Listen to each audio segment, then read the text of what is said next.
Today, I want to show you an interesting example of using the colon character. This is the character we place between two cell references to create a range.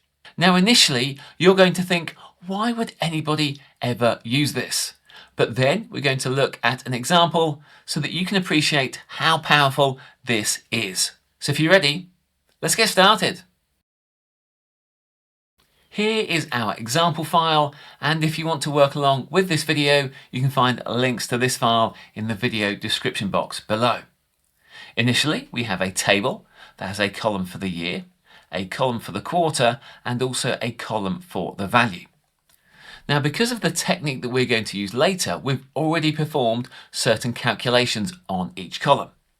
For example, on our year column, we've now created a formula that removes each of the repeated values. So we have the value of 2024 followed by 3 blanks.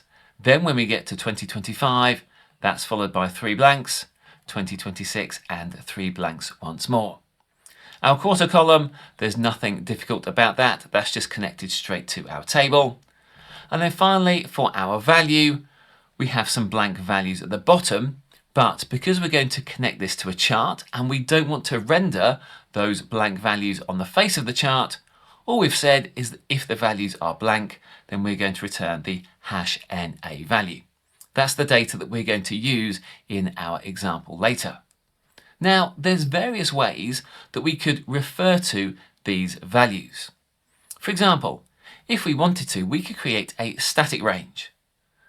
So in cell J6, I'll type equals, and I'm then going to select cell F6. When I enter a colon, that is the range operator. And if I then select H17, that creates a rectangular range from the first cell to the last cell. And when we commit that, we now get that as a single range of values. Now, unfortunately, because this is a static range, it's not dynamic. So if I add my additional years at the end, you'll notice our range doesn't expand. So what we might think to do is that maybe we should use a dynamic array. I'll come to our second section here, which is where we're going to use the hstack function. We'll use hstack, and then we can reference f6 hash, comma, g6 hash, comma, h6 hash. That will then reference each of our spill ranges. And when we calculate that, we get exactly the same result. And when we drag in our new years, this range now expands for those new years. This may seem like the sensible option, but in this scenario that we're going to look at next, it doesn't give us what we want. We need something slightly different. Because what we can also do, and I'll type this in cell R6, is type equals. I'll select the first cell of F6. I'll enter a hash. That then creates a single column range. I can then enter the colon, come across to H6 and press hash. Now at the minute, it's not clear what has been selected. But when we commit that, you'll notice we get the same rectangular range. And when we drag in our new values, that range also expands for those new values. So we've combined the spill operator and the range operator together. Now let's go and see why this technique is so important using an example. We're now on the second worksheet of our example file, and we have the same table as we had before. We have the same individual columns as before, and we have the hstack function combining those columns into a single array. Initially, we're going to create a chart just using our individual columns. So I will select those. I'll go to Insert, and we want to insert a line chart. Now you'll notice that here, because we have NA values, that these are not rendered on the chart. So Q3 and Q4 do not appear. We also have spaces between each of our year values. Therefore, you can see that 2024, 2025 and 2026 are now all grouped together because we have these spaces. Now what we've connected to here is just the individual columns.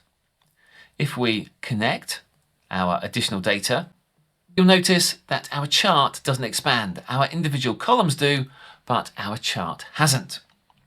So what we might decide to do instead is to connect to our data using a dynamic array. Now this is a single array. That means that when Excel connects to this, it should expand. I'll go to Insert, I'll create the line chart. We have our chart here, and when we add our additional data, our chart then expands. You can see we now have 2027 as a value. And this is because Excel looks at our range, identifies that it is a single spill range, and then it adjusts the chart accordingly. But there is some problems here, because this only works if we're connected to a single spill range. I just want to interrupt things here to tell you about a free Excel course that we have called Modern Excel Formulas. It goes deep into understanding how Excel's calculation engine really works. So if you want to understand more about arrays, then that's the place to go. Just head on over to exceloffthegrid.com/modern-excel-formulas. The course is free and you can start using it today. Let's suggest that I want to add a threshold line. I'm going to start by deleting my major grid lines. I'll get my threshold, which is going to be 60, and I'm going to paste that into my chart. I'll then go to my change chart type, select combo. Our first series is going to be a line. Our second series is going to be a scatter plot, and we don't want that on the secondary axis. I'll then click OK. Let's now format our data. So we're going to change the chart data, select data. For series 2, I'll click edit.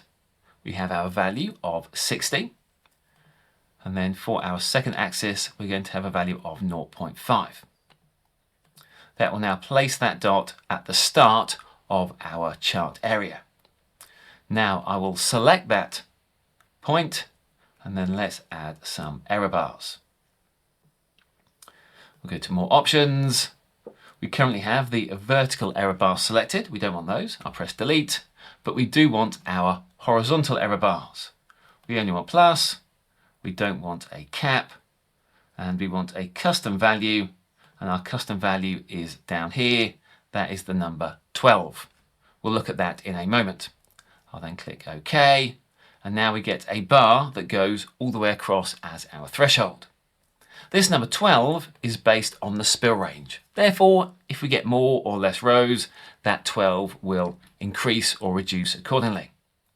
Let's now remove our marker. We will remove the fill and no line, which means we now just have a single threshold line. But here's the problem. Our chart is no longer based on a single spill range. So when we add our additional data, our chart doesn't properly update. We get the additional values because of our length of 16.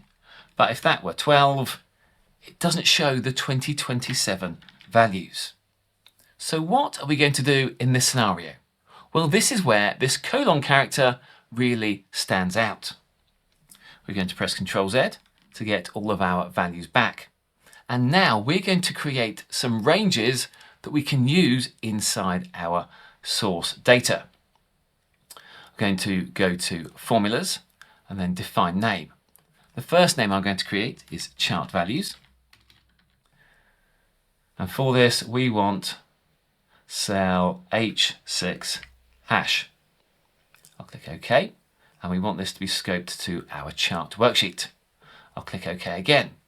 Let's define another item, and let's create a name of Chart Labels.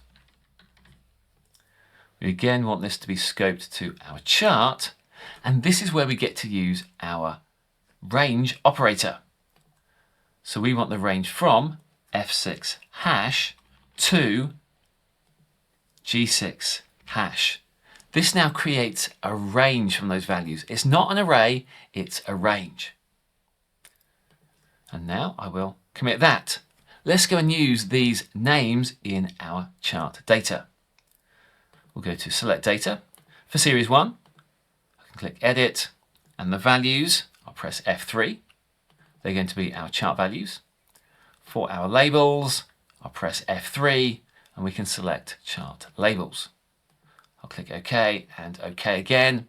Now what's going to happen when we drag in our new values, everything now updates.